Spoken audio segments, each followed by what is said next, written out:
वंदे पुरुषोत्तमम। विध्वंस और बर्बादी का मूल कारण क्या है, और ये अर्थ को समझना, इनको जान पाना, ये सबसे बड़ी बात है।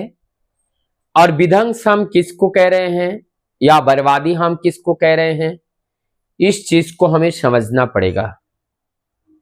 विध्वंस की जो बात है, विशेष रूप से ध्वंस होना, ध्वस्त हो जाना, नष्ट हो जाना, बर्बाद हो जाना, ये विध्वंस है। तो क्या वास्तव में सत्य है? और सत्य तो कभी ना नष्ट होता है, ना कुछ सत्य तो सत्य ही है। तो नष्ट हुआ, क्या नष्ट हो रहा है, क्या चीज नष्ट हो रहा है?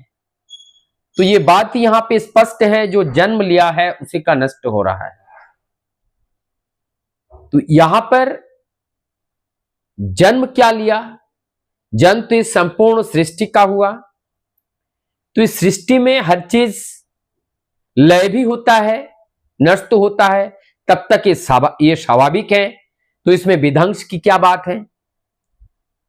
वास्तव में विध्वंस तब कहा जाता है जिसका जो गुण होना चाहिए, जब उस गुण का लोप पाया जाए तो उसको विध्वंस कहते हैं। जैसे नीम के पौधे का पत्ता कड़वा होना चाहिए और कड़वा की जगह अगर मीठा होना लगे, तो इसका मतलब उनकी जो वैशिष्ट है वो वैशिष्ट का पतन हुआ है। तो यह विध्वंस कहलाया जाएगा।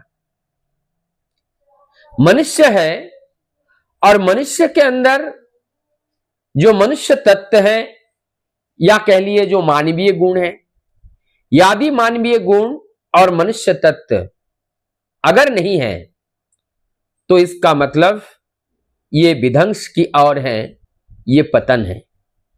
साधारणतः जो पतन की बात कहती हैं, जागतिक, भौतिक, मेटलिस्टिक जगत की बात कही जाती है, समझी जाती है, और उसी के बर्बादी के साथ साथ ये विध्वंस का पैरामीटर को नापा जाता है। लेकिन वास्तव में जो विध्वंस की बात है, एक प्रोवर्ब है हमारी समाज में प्रचलित प्रोवर्ब है, और प्रोवर्ब है कि हम लोग कहते हैं money is lost, nothing is lost, और health is lost, something is lost. जब हमारा अर्थ का लॉस हुआ, कहते हैं कुछ नहीं लॉस हुआ। हमारा स्वास्थ्य का लॉस हुआ, कहते हैं कुछ लॉस हुआ है। But character is lost, everything is lost. ये मेन पॉइंट है। जब हमारा कैरेक्टर ही चला जाता है, तो हमारा सब कुछ ही नष्ट हो जाते हैं। अब कैरेक्टर किसे कहते हैं? कैरेक्टर का मतलब चरित्र। चरित्र में च आता है, च में चलन आती है, च में चलन आता है। तो ये चलन कौन सा, किस तरीके से हम चले, चलन में क्या क्या आता है? चलन में हर एक्टिविटीज आती हैं। हमारा बोलना, हमारा कल करना, हमारा देना, हमारा लेना, ये सब चलन है। ये हमारी प्रचलन में आती है, हमारी चलन में आती है। तो इस चलन में विनयता, शालीनता अगर है, तो इसका मतलब ये चरित्र अच्छा कहलाया जाता है। तो जिस समय हमारी इस चरित्र की पतन हो, अर्थात मानवीय गुण का लोभ हो, तब हम विध्वंस के कागर पे जाते हैं। और ये विध्वंस की कागर पे जाने का और एक जो लॉजिक है, जो कारण है, जब हम एकानुरुक्ति नहीं रहते हैं, जब हम एक को केंद्र करके अपने जीवन को नहीं बिताते हैं, जब जीवन में जीवन आदर्श ना हो, जो जीवन में गुरु ना हो, जीवन में किसी को सम्मान ना दिया हो, जीवन के केंद्र में कोई गरिष्ठ, कोई गुरुजन ना हो, तब क्या होते हैं? ये जीवन अनियंत्रित हो जाता है। और अनियंत्रित जीवन कटे हुए आसमान में पतंग की तरह होती है। वो कहां जाए, किधर जाए, इस पे कोई लिमिटेशन नहीं रहता है। अंततगतवा वो पतंग अपना जीवन को खो देते हैं। ठीक उसी प्रकार से हमारा मानव जीवन भी वैसा ही है। अनियंत्रित मानव जीवन, विकेंद्रिक जीवन, बिना आदर्श के जो जीवन होते हैं, वो कटी पतंग की तरह अपने जीवन को बर्बाद कर देते हैं।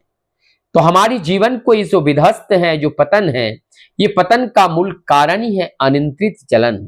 और ये अनियंत्रित चलन का कारण ये है क्योंकि हमने कभी गुरु और गुरुजनों के प्रति श्रद्धा नहीं किया। और इस श्रद्धा नहीं किया, इसका मूल में है कि हमने कभी इस तरह के संस्कार हमने अपने माता पिता से प्राप्त नहीं किया। और अगर माता पिता से ना तो प्राप्त किया, ना तो हमने समाज से पाया, इसीलिए हमारा जीवन विकेंद्रिक और आदर्शहीन हो गया। तो आप अगर हम चाहे, क्या ये विध्वंस जीवन को एक बार दोबारा सजाया जा सकता है? क्यों नहीं सजाया जाएगा? ये सजाया जा सकता है। बीमार व्यक्ति की बीमारी को दूर किया जा सकता है।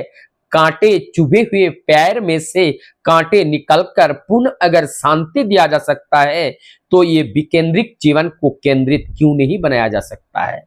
निश्चित रूप से बनाया जा सकता है, लेकिन जरूरत है अपने सिर को नुआने का। और कहां नुआए? गुरुओं के चरण में जब हम नुआते हैं, अपने को समर्पण करते हैं और उस नीति विधाता की विधि को पालन करने के लिए जब हम प्रतिज्ञाबद्ध होते हैं, निश्चित रूप से वो विध्वंसित जीवन फिर सुंदर बन जाता है। और यही सुंदर बनाने के लिए परम पुरुष का बार बार इस धरती पर आगमन होता है और उनकी पुकार भी होती है, लेकिन हमारी ये बद्ध कान उनकी आवाज को सुन नहीं पाते हैं, क्योंकि हम जागतिक जगत के साथ इतनी मजबूती से बंधे रहते हैं कि परमपिता की पुकार हमारी कान तक नहीं पहुंच पाती है। तो इसके लिए जरूरत होते हैं बारंबार उस सत नाम का श्रवण करना, सत नाम का मनन करना, जिसके माध्यम से जैसे लोहे पे जंग लग जाने पर चुंबक से आकर्षित नहीं होते हैं, ठीक उसी प्रकार से हमारी इस देह मन जब इस भौतिक जगत के साथ आसक्त हो जाते हैं, तो परम पिता की उस आवाज, उस पुकार, उस स्पर्श को वो प्राप्त नहीं कर पाते हैं। तो सत्संग रूपी डिटर्जेंट से उसे परिष्कृत करके उसे निर्मल बनाया जाता है और निर्मल मन में उस परम पिता, उस परम प्रभु का दर्शन होता है।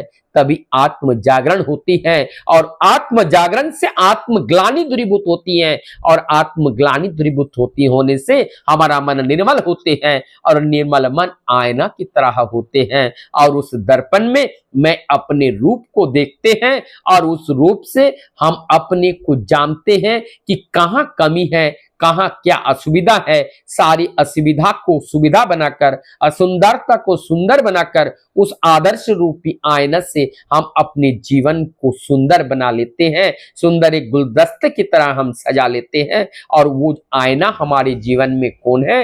वो आदर्श ही हमारा वही आईना होता है। आइए अपने जीवन को आदर्श के चरण में नौछावर